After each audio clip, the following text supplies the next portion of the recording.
दोस्तों, अंगारो 8 जुलाई ते कराची में डिफेंस जे फेज़ 6 में एक फ्लेटन जी 5 मार्च ते पाकिस्तान जी मशहूर ऐं सुहिणी अदाकारा हुमैरा सुगरा जो लाश मिलियो। ही लाश मिलण खां पोइ सॼे शहर में, सॼे मुल्क में हिकु अहिड़ी त लहर डोड़ी वई आहे जो हर माण्हू सोचे थो त आख़िर असांजी ज़िमेदारी कहिड़ी आहे। छाकाणि जो इहा औरत जेका हिकु ख़ूबसूरत अदाकारा हुई ऐं हिकिड़ो ख़ूबसूरत रूह हुई ऐं हिकु मासूम छोकिरी हुई, उन या त पंहिंजो अंत पाण आंदो आहे, या त हुनखे ज़हर ॾेई मारियो वियो आहे, या त हुन जा जॾहिं पेरा निकिरंदा तॾहिं ख़बर पवंदी त हुनखे कीअं मारियो वियो या हुनजो मौत कीअं आयो। पर असांजे सोसाइटीअ जी ज़िमेदारी तमामु घणी निकिरी आई आहे ऐं इन मौत जे करे एतिरा त पहलू सोसाइटीअ जा जेके लिकल हुआ उहे साम्हूं अची विया आहिनि, जिन ते असांखे गौर करणु घुरिजे ऐं जिन ते असांखे बहस बि करणु घुरिजे। हिन छोकिरीअ जी पैदाइश लाहौर में थी। लाहौर जे हिकिड़े शरीफ़ घराणे में, हिकिड़े सुठे घराणे में हुनजी पैदाइश थी ऐं हुनखे शौक़ु हो त आउं फाइन आर्ट्स में वञा ऐं हुन Lahore college of fine arts में मास्टर्स कई, जिते जी एडमिशन बि ॾुखी हूंदी आहे ऐं जिते खां पोइ पास करण बि ॾुखियो हूंदो आहे। मगर पेरा ॿुधाइनि था त जॾहिं हुन उन में एडमिशन जी ख़्वाहिश ॾेखारी त हुनजे पीउ हुनजी मुखालफ़त कई। बहरहाल जॾहिं हूअ आर्टिस्ट थी निकिती त हुनजो शौक़ु थियो त आउं ड्रामनि में कमु करियां ऐं आउं फिल्मुनि में कमु करियां ऐं आउं मॉडलिंग करियां। त उन ते बि हुनजे पीउ एतिराज़ु कयो त इहो कमु तोखे न करणु घुरिजे। पोइ जॾहिं हुन जूं ख़्वाहिशूं ऐं हुनजे अंदरि जो आर्टिस्ट एतिरो त उभरी आयो जो हुन ॾिठो त हिन माहौल में आउं त पंहिंजो आर्ट जेको आहे सो हुनजो इज़हार नथी करे सघां। पोइ हुन लाहौर मां 2018 में शिफ्ट कयो कराची ऐं कराचीअ में अची ड्रामनि में कमु करणु शुरू कई ऐं हुन जा ड्रामा बि वॾा मशहूरु थिया। हुन जा मेन ड्रामा आहिनि लव वैक्सीन, रियलिटी शो, बेनाम जेका सीरियल आहे ऐं सिरात मुस्तक़ीम। उन्हनि जूं कुझु झलकियूं मूं ॾिठियूं आहिनि ऐं मूंखे महसूसु थिए थो त हिन छोकिरीअ में हिकु तमामु वॾो आर्ट हो ऐं तमामु वॾी आर्टिस्ट हुनजे अंदरि में लिकल हुई ऐं वाक़ई जेकॾहिं अञा बि उहो ज़िंदा हुजे हा त इलाही केतिरनि मुख़्तलिफ़ ड्रामनि में कमु करे हा ऐं सोसाइटीअ खे कुझु ॾिए हा। सोचण जी ॻाल्हि हीअ आहे त असांजी सोसाइटीअ में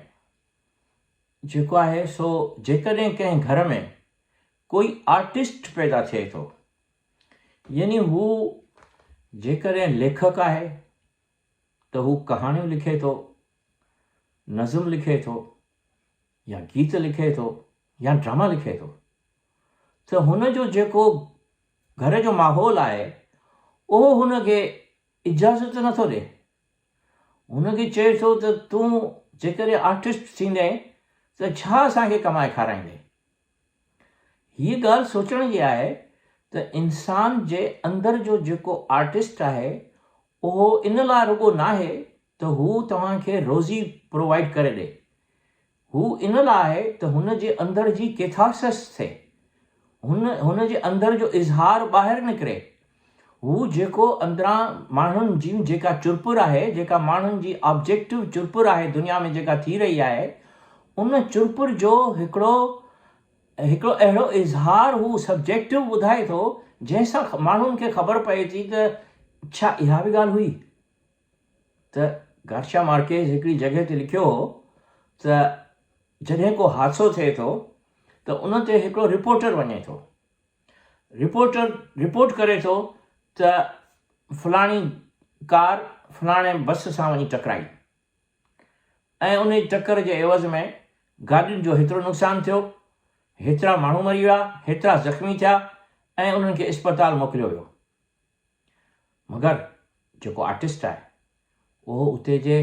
बसुनि में वेठल माण्हुनि जे अंदर में जेका बेवसी, मजबूरी ऐं हादसे जे करे जेको नफ़सियाती हुननि में हिरास पैदा थिए थो, जेको हुननि खे ट्रामा थिए थो, उन ट्रामा जो हू इज़हार करे थो। यानी जेकॾहिं हिकिड़ो मुसविर आहे त हू उन हादसे खे हिकिड़ी तस्वीर जी सूरत में ॾेखारींदो, ऐं जेकॾहिं हू कहाणीकार आहे त हू उनखे हिकु कहाणी जी सूरत में ॾेखारींदो। पर जेकॾहिं हिकिड़ो आर्टिस्ट आहे, यानी हू हिकिड़ो अदाकार आहे, त हू जेको आहे ड्रामे में अची उन्हनि लफ़्ज़नि जे ज़रिए ऐं उन्हनि एक्शन्स जे ज़रिए माण्हुनि खे ॿुधाईंदो त हीअ बि इंसान जा जज़्बात हूंदा आहिनि। हाणे इहे जेके जज़्बात आहिनि, इहे जज़्बात समाज खे आर्टिस्ट ॿुधाए थो ऐं समाज खे बैलेंस करण जी कोशिशि करे थो, उन में हिकिड़ो तवाज़ुन पैदा करण जी कोशिशि करे थो ऐं माण्हुनि खे शऊर जी आगाही ॾिए थो। उन आर्टिस्ट खे जेकॾहिं उहो आर्टिस्ट जेकॾहिं हिकिड़े घर में पैदा थिए थो त उन जा माइट उन जे आर्टिस्ट जे पैदा थियण ते ख़ुशि ॾियण जे बजाए छो ग़मगीन थियनि था? इन में कहिड़ी ॾुख जी ॻाल्हि आहे? हीअ तमामु वॾी ट्रेजिडी आहे पाकिस्तान जी सोसाइटीअ जी, ऐं दुनिया जे केतिरनि ई मुल्कनि में ईअं आहे। मगर हीअ वॾी ट्रेजिडी आहे त हिकिड़ो आर्टिस्ट जॾहिं घर में पैदा थिए थो त उन जा माइट जेके आहिनि उहे उनखे डिस्करेज कनि था, इनकरेज करण जे बजाए उनखे डिस्करेज कनि था। ऐं उहा छोकिरी 2018 खां हुते रहियल हुई, उनखां पोइ जेको हुनजे भाउ बयानु ॾिनो आहे ऐं हुनजे चाचे बयानु ॾिनो आहे, उन मां त इहो ई लॻे थो त हुनखे जेको आहे सो उते घुरायो वियो हो। ऐं त असांखे इहो ॾिसणु घुरिजे त जॾहिं आर्टिस्ट अकेलो थिए थो त शायदि वधीक सुठी तख़लीक़ पैदा करे सघे थो। मगर जॾहिं आर्टिस्ट जो जेको एनवायरमेंट आहे, यानी उन जा माउ पीउ, भाउ भेण ऐं दोस्त यार, उहे जेके आहिनि उहे उन जी जेकॾहिं हिमत अफ़ज़ाई नथा कनि ऐं त पोइ हुनखे अकेलो करे छॾे ॾियनि था, त हू जॾहिं अकेलो थी वञे थो त पोइ हू नफ़सियाती मसइलनि जो शिकार थिए थो। ऐं नफ़सियाती मसइलनि जी जेका आहे सा असांजे मुल्क में बेसिकली आगाही कान्हे, छाकाणि जो साइकेट्रिस्ट जो जेको सब्जेक्ट आहे उनखे एतिरो जेको आहे सो बुलंदीअ सां सम्झायो नथो वञे ऐं उनजी उहा परख न आहे। छाकाणि जो जेको बि माण्हू डिप्रेशन जो शिकार थिए थो या हुनजे रवैयनि में हिकिड़ियूं अहिड़ियूं तब्दीलियूं अचनि थियूं जो ईअं सम्झिजे त हुनखे का ज़हनी बीमारी आहे, त उन माण्हूअ जी खिल टोक कई थी वञे ऐं उन सां भुग कया था वञनि ऐं उनखे चरियो सम्झो थो वञे ऐं उहो अञा वधीक हुनजी बीमारी उन करे वधी वञे थी। ऐं उनखां सवाइ इहो बि आहे त इन समाजी माहौल, इन समाजी आगाहीअ जे करे, यानी नफ़सियाती मसइलनि जे समाजी आगाहीअ जे करे जेके नफ़सियाती मरीज़ आहिनि उहे ख़ुदि बि पंहिंजो मर्ज़ु ॿुधाइण लाइ तयारु कोन हूंदा आहिनि ऐं पंहिंजे मर्ज़ खे लिकाईंदा रहंदा आहिनि त मतां केरु मूंखे टोक न करे। सो इहो नफ़सियात जो जेको सब्जेक्ट आहे, जेको मौज़ू आहे, उहो असांजे मुल्क में जेको आहे पाकिस्तान में एतिरो जेको आहे सो नथो उभारियो वञे ऐं उनजी आगाही एतिरी नथी ॾिनी वञे। मां ईअं नथो चवां त जेको आहे सो हुमेरा असगर जी जेको मौत आहे सो ख़ुदकशी सां थियो आहे या ख़बर न आहे, छाकाणि जो इहो त अॻिते हली अञा इन्वेस्टिगेशन्स थींदियूं ऐं उन जा पेरा जेका मुख़्तलिफ़ ख़बरुनि में अचनि पिया, पर मां नथो सम्झां त उहे ख़बरूं बि के एतिरियूं मुतफ़िक़ तौर ते के बाअख्तियार हूंदियूं या बावसूक हूंदियूं। त मूंखे सिर्फ़ु इन ॻाल्हि जी ज़हन में आहे त सेप्टेंबर खां पोइ हुन जेको आहे सो को बि बिल कोन भरियो आहे। हुनजी लाइट अक्टूबर खां अची हुनजे फ्लैट जी लाइट कटी पई हुई। हुनजो मक़सदु बि इहो आहे त हुनखे हू अक्टूबर में ई मरी वई आहे ऐं अक्टूबर 2024 खां वठी 8 जुलाई 2025 ताईं 7/4 7/3 10 महीना हुनजो लाश उन कमरे में पियो रहियो। उनजे साम्हूं वारो जेको फ्लैट हो उहे सेप्टेंबर खां वठी फेबरवरी 2025 ताईं मुकल ते वियल हा। उनजे करे इहो चई सघिजे थो त उन्हनि जो को बि ॾोहो कोन्हे जो हू नॉक करे हुन खां पुछनि त जेको आहे सो उहो छा पई करे ऐं उहा किथे आहे। ऐं ॿियो इहो बि आहे त उते माण्हुनि खां इहो बि ख़बर पई आहे त उहो छाकाणि जो ड्रामनि जे सिलसिले में 4-4 महीना ॿाहिरि रहंदी हुई, कान ईंदी हुई, तंहिंजे करे हर को ईअं सम्झंदो हो त हीअ शायदि कंहिं सीरीज़ भरण लाइ वई आहे। ऐं उन खां सवाइ बहरहाल हुन जो तालुक़ या हुन जो जेको राब्तो हुननि जे घर में ज़ाहिर पियो थिए त सिर्फ़ु हुनजी माउ सां हो। ऐं उनजी माउ अक्टूबर खां पोइ पंहिंजे पुट खे ऐं ॿुधायो त हीउ जेको आहे सो राब्तो कोन पियो थिए, ख़बर न आहे किथे आहे। पर इहा ॻाल्हि ज़रूरी आहे त हुननि जी धीअ जेका लाहौर खां कराची वञी जंहिं फ्लैट में रही हुई उन फ्लैट जी एड्रेस हुननि वटि कान हुई। यानी एतिरो त राब्तो हुननि जो पाण में मुनक़ता थी चुको हो। हीउ जेको टीवीअ ते ॻाल्हाइनि था उहो त सिर्फ़ु बयानु ॾियण जे हद ताईं ॻाल्हाइनि था न, पर बेसिकली त जेको राब्तो माउ ऐं धीअ जो ऐं पीउ ऐं धीअ जो या भाउ ऐं भेण जो एतिरो मुनक़ता हो जो हुननि खे इहा बि ख़बर कान हुई त हू कहिड़ी एड्रेस ते रहे थी। त इहा जेका आहे सा असांजे समाज जी हिकिड़ी तमामु वॾी ट्रेजिडी आहे त जेको माण्हू घर में आर्टिस्ट थी पैदा थिए थो, यानी माण्हू ॿुधाइनि था त हूअ 5-6 महीने या 2-3 महीने लाहौर वेंदी हुई ऐं उन में सिर्फ़ु हुनजो कमु छा हूंदो हो, जेके ग़रीब ऐं ॾुतड़ियल माण्हू हूंदा हुआ उन्हनि खे खाधो वठी ॾींदी हुई या उन्हनि खे कपिड़ा वठी ॾींदी हुई। या हुनजो जेको आख़िरी इंटरव्यू आहे उन में हुन चयो आहे त असांजे समाज में असां जानवरनि जी इज़त नथा करियूं, असां जानवरनि जो ख़्यालु कोन था करियूं। यानी हूअ एतिरो मासूम रूह हुई हिकिड़ो जो हूअ जेको आहे सो दुनिया जा जेके ॾुख आहिनि उन्हनि सां हुनजो रूह जुड़ियल हो। इहे जेके पेरा मिलनि था या जेके निशानियूं मिलनि थियूं ऐं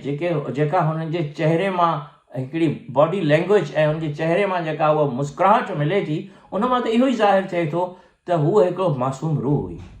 ऐं असांखे हाणे इहो सोचणु घुरिजे त हिन समाज में जंहिंमें असां रहूं था उन में असां हिक ॿिए जो केतिरो ख़्यालु करियूं था। सोसाइटी मग़रबी मुल्कनि में ऐं ओलह जे मुल्कनि में तमामु घणी आज़ादीअ जे तरफ़ वञी रही आहे। बेशक आज़ादीअ जी तरफ़ वञी रही आहे, इंसान जी आज़ादीअ जो ख़्यालु करणु घुरिजे, मगर इन जो मतिलबु इहो बि न आहे त जेको आहे सो जेकॾहिं को ॿारु कमरे में पढ़े पियो ऐं जेको आहे सो चए थो त मुंहिंजी प्राइवेसी खे डिस्टर्ब न करियो, त इन जो मतिलबु इहो आहे त हुनजे खाधे पीते ऐं हुनजी सिहत जो बि ख़्यालु न रखियो वञे या हुन सां मिलणु जुलणु छॾे ॾिजे। माण्हू चवनि था ऐं जेको बि करे उहा मुंहिंजी मर्ज़ी आहे, तव्हां मुंहिंजी मर्ज़ीअ में मुदाख़लत न करियो। त इहो सही आहे त माण्हूअ जे मर्ज़ियुनि में मुदाख़लत न कजे, पर हीअ मुदाख़लत न आहे, हीअ मोहबत जो इज़हार आहे। कंहिं पंहिंजे भाउ भेण सां या दोस्त सां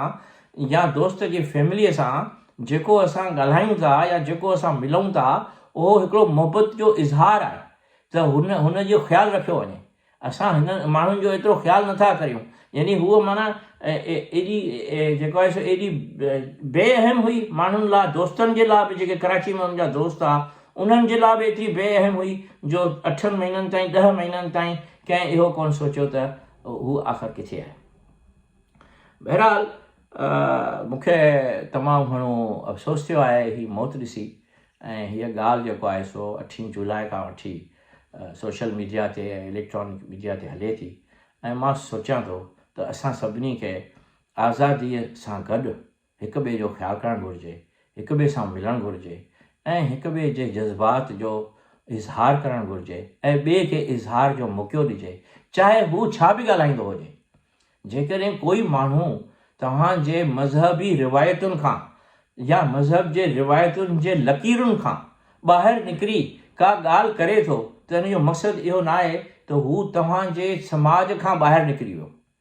मां सम्झां थो त इहे मज़हबी पेशवाउनि पाकिस्तान में इहे लकीरूं ठाहे छॾियूं आहिनि, इंसान जे लाइ हुननि लकीरूं ठाहे छॾियूं आहिनि त हीउ माण्हू जेको आहे सो जेकॾहिं कंहिं मुंहिंजी जेको आहे सो जेका शरीयत आहे उन खां जेकॾहिं ॿाहिरि ॻाल्हाईंदो त हू मुंहिंजे घर में न रहे। त इहो जेको अप्रोच आहे इहो ग़ैर इंसानी अप्रोच आहे, इहो ग़ैर अख़लाक़ी अप्रोच आहे ऐं ग़ैर शरई बि आहे। को बि जेको आहे सो